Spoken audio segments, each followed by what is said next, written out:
Welcome again to another of our videos on the birth of Christ. Today we're going to continue with the view back into the Old Testament, trying to establish, as I've been saying just about every time, that the birth of Christ was not an afterthought, but had been planned not just for centuries, but from eternity. And what we see as we go through the Bible, the Old Testament, leading up to the birth stories as they're recorded in Matthew chapter 1 and Luke chapter 2. Don't worry, we'll get to that good stuff that you're familiar with before the series is over. But I'm fascinated also, and hope you will be or are, with reaching back into some of these Old Testament accounts that predict rather remarkably the birth of Christ, some of the details of it.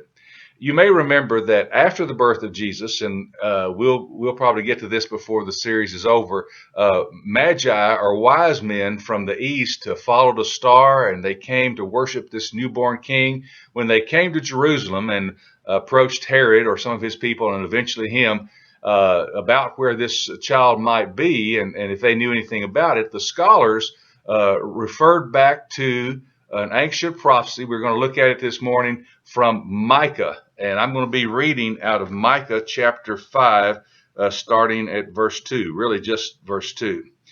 But you, Bethlehem Ephratah, though you are small among the clans of Judah, out of you will come for me one who will be ruler over Israel, whose origins are from of old, from ancient times.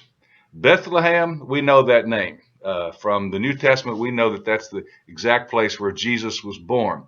Ephratah was the region, so it'd almost be like saying I live in Marshall, Texas, as a part of the United States. Also, very clear, it says, out of you will come one who will be ruler over Israel, and not over just Israel, not over God's people that were chosen to bring about the birth of the Savior and other things, but ruler over all who will be in his kingdom and rule forever in that kingdom in heaven someday. So out of you will come that ruler. And interesting, his origins. Now, technically, the origins of Jesus are back from eternity. He did not have an origin like you and I have an origin. He was born as a baby, but his origins, and listen to this language carefully, are from of old, from ancient times. And I have a footnote in the bottom of this Bible I'm reading where it's translated in this English version as from ancient times, from days of eternity. In words, his origin is not like the readers who will be reading this and us who are talking about today, but his origin is from nothing less than eternity itself. Bethlehem. Let's think about Bethlehem, that place that Jesus was born. You know, I've alluded to this and will continue to allude to it. The wonder, the amazing aspect of how different God planned and carried all this out, how differently that turned out to be than we might have planned it. Back when the great movie by Cecil B. DeMille, The Ten Commandments, was filmed, one of the criticisms is they tried to make it too spectacular. They tried to make some of these things bigger than they were. And I've joked sometimes that if it had been left to me and I was going to write the script of how all this would have played out, I would have had Jesus born at least in Jerusalem. That's the capital that has been such the center point of so much of what God's been doing for so long, if not in Rome, at that time, the capital of the world, as it were. But to choose this little seemingly far out of the way place, an obscure, quiet, little sleepy town. Let me tell you some thoughts I have about Bethlehem, not Jerusalem, but Bethlehem, and see if they're like what you think about it, or maybe we'll expand our thinking. As a child, I don't know, from watching movies, animations, whatever of this, I had the idea that Bethlehem was way, way, way out in the country.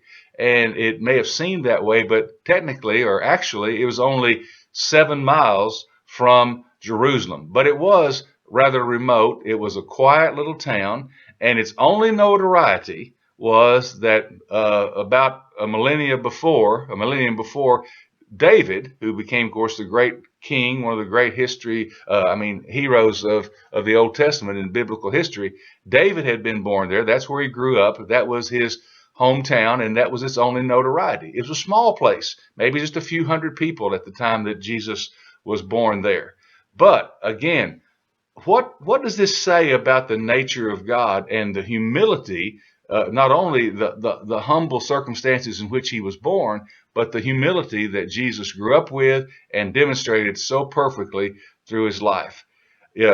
Later we'll see how that Joseph was told, as because of the census, the registration that was going on, to go back to his original town, the town of his family, which he was from the lineage of David. That all fits into the Old Testament prophecy about one of David's sons will eventually sit on the throne and rule forever.